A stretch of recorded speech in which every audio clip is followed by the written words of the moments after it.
Honorable Speaker, the past 8 years have been tough for all of us, a lesson on how not to govern a country, and in fact, a lesson on how not to run an economy. In the end, the crushing defeat the NPP suffered in the just-ended elections is a clear message from Ghanaians that they will not tolerate any such level of poor governance and mismanagement. Mr. Speaker, it is deeply concerning that those who oversaw such disastrous performance in government would have the audacity to adorn themselves with accolades to the chagrin of the people of Ghana. Right, Honorable Speaker, I was surprised to see some of them being awarded with highest state honors. Right, Honorable Speaker, at the personal level, I have had to pay a heavy price for my stance against the government mismanagement. Mr. Speaker, my recent prosecution, or call it persecution, by the Attorney General over frivolous and trumped-up charges was calculated to silence, intimidate, and completely extinguish a known dissenting voice. Right, Honorable Speaker, my crime, Mr. Speaker, was that I sounded alarm bells on an economy that was being mismanaged and ruined by an act and omissions of a select few in government. The fact that my prosecution began in the wake of the tussle over e-levy should not be lost on anyone, that I became an instant target for the regime. Mr. Speaker, I was charged on the Christmas Eve, a few days after the rejection of the e-levy and the 2022 budget. Right, Honorable Speaker, from that point, the Attorney General and the Minister responsible for Justice, Godfred Dame, in whom the prosecutorial powers of the state is vested, was determined to deploy all crude tactics, including the use of subterfuge, to achieve his ends of malicious prosecution just to satisfy the regime. Mr. Speaker, the whole world witnessed how a supposed Minister of Justice set out to coach, cajole, and coerce another accused person standing trial together with me to falsify his testimony and skew it in such a manner as to enable him to procure a conviction at all costs against an innocent person. In the process, Mr. Speaker, Godfred Dame, who is the principal legal officer of state, engaged in crimes such as witness tampering, conspiracy against accused person, fabrication of evidence to pervert the course of justice, and professional misconduct, contrary to the ethics of the very legal profession he heads. I believe this has been the story for many Ghanaians during this period. Right, Honorable Speaker, never in the history of our nation have we witnessed this level of gross professional misconduct on the part of no less a person than the Attorney General and the Minister responsible for Justice, who is the leader of the bar and bears a high responsibility to adhere to the rules of ethics of the legal profession. Mr. Speaker, I'm not against prosecution of wrongdoing.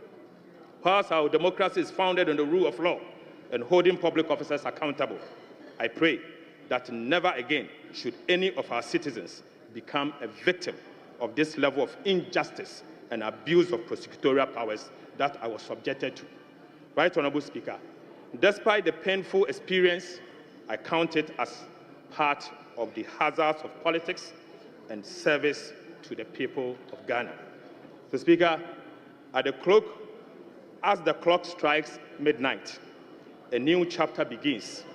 To those returning to the 9th Parliament, I say congratulations. Colleagues who will not be part of the 9th Parliament, I urge you to walk with your heads high. Right, Honorable Speaker, I beg to say that Ghana appreciates your service and your contributions. Be proud. Mr. Speaker, in the just ended election, the President, the Vice President ensure that they put together a team. You are out of order.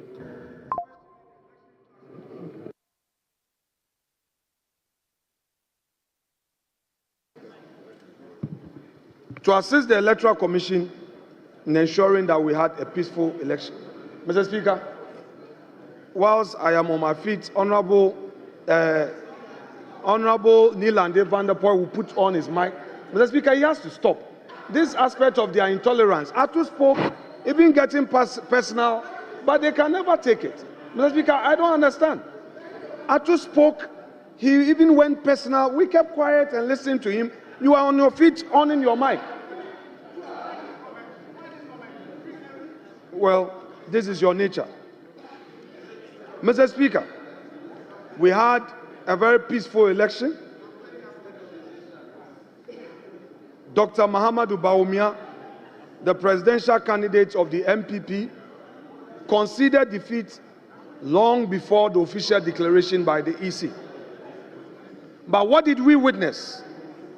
Violence upon violence orchestrated by the leadership of the NDC, who sent thugs to collation centers, attacking Electoral Commission officials, attacking candidates, unleashing violence, and threatening our democracy. For all these conducts, we subject the NDC to posterity. I say to them that the very people they are using to unleash violence on Ghanaian people will soon come back to them. I leave them to posterity. Never again should we witness such an attack on our democracy, where at collation centers, organized thugs are moved in pickups to disrupt the collation process. Mr. Speaker, whereas the MPP accepted the results and even relied on due process of law to get justice, the NDC decided to unleash violence on the Ghanaian people.